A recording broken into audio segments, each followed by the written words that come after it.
Jalan-jalan ke Pulau Sumatera, singgahlah sebentar ke Bukit Tinggi. Assalamualaikum untuk kita semua, izinkan saya memperkenalkan diri. Assalamualaikum warahmatullahi wabarakatuh.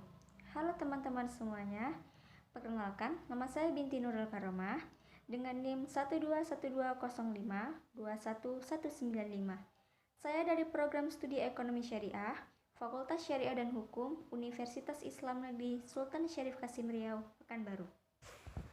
Baiklah teman-teman semuanya, di video saya kali ini, saya akan menjelaskan mengenai produk penghimpunan dana, di mana produk penghimpunan dana ini diambil dari mata kuliah Manajemen Pemasaran Bank yang diampu oleh Ibu dosen Nuryanti, SEI, MESY. Video saya kali ini, saya akan mengajak rekan-rekan semuanya dan teman-teman semuanya untuk mengetahui dan mempelajari secara singkat apa itu produk penghimpunan dana dan bagaimana sistem pengerjaannya yang terdapat di Bank Syariah Indonesia. Jadi, produk penghimpunan dana ini terbagi menjadi 3. Yang pertama, produk penghimpunan dana, yang kedua penyaluran dana, dan yang ketiga jasa. Baiklah teman-teman, di sini kita akan membahas materi yang pertama, yaitu mengenai penghimpunan dana.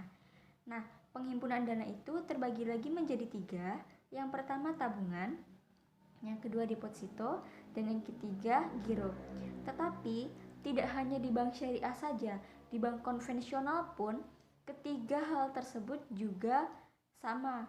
Yang membedakan itu hanya keuntungan-keuntungan yang didapatkan saja. Nah, teman-teman, materi yang pertama yaitu tabungan.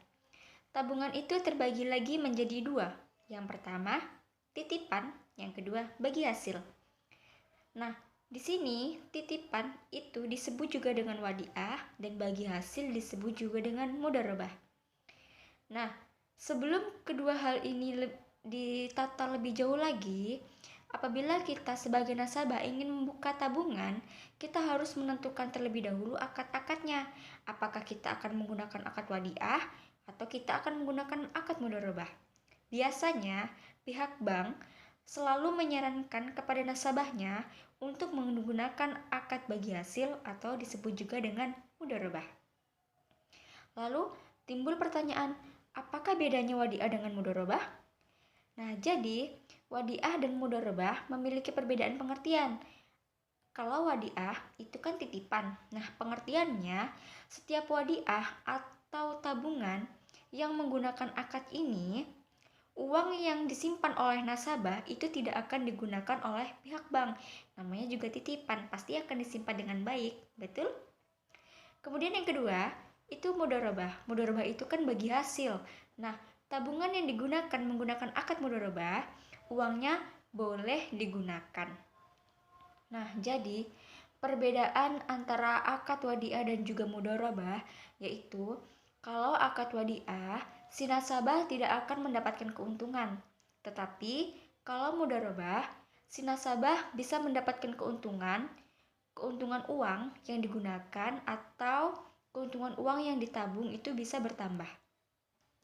Nah, lalu timbul lagi pertanyaan, kalau kita menabung atau tabungan kita sedikit dan tidak pernah kita isi dalam waktu yang lama, apakah uang kita akan bertambah? Nah, jawabannya biasanya minimal saldo yang kita perlukan atau saldo yang kita butuhkan di bank ataupun di rekening kita itu sebesar 50.000. Misalkan kita tidak melakukan transaksi dalam waktu yang lama, maka tabungan kita akan berkurang. Tapi itu tidak banyak kok. Hal ini dinamakan dengan penalti. Penalti itu tergantung kebijakan banknya masing-masing. Lalu bagaimana pembiayaan dan pemeliharaannya? Nah, jadi biaya pemeliharaannya itu juga tergantung oleh pihak bank dan juga kebijakan banknya masing-masing.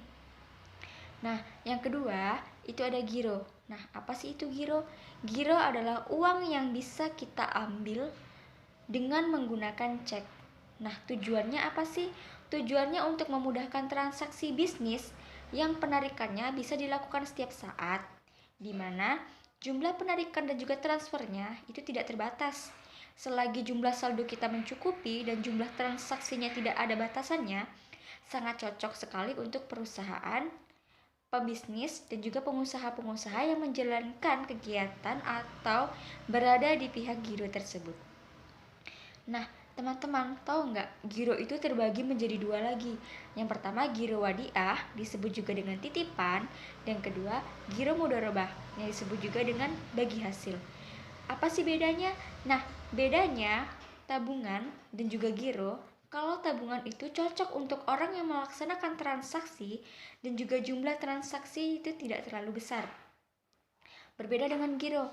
Nah, giro itu cocok untuk orang yang sering melakukan transaksi atau orang yang sering melakukan aktivitas dengan bank dengan uang yang jumlahnya itu cukup besar, baik itu penarikan maupun transaksinya.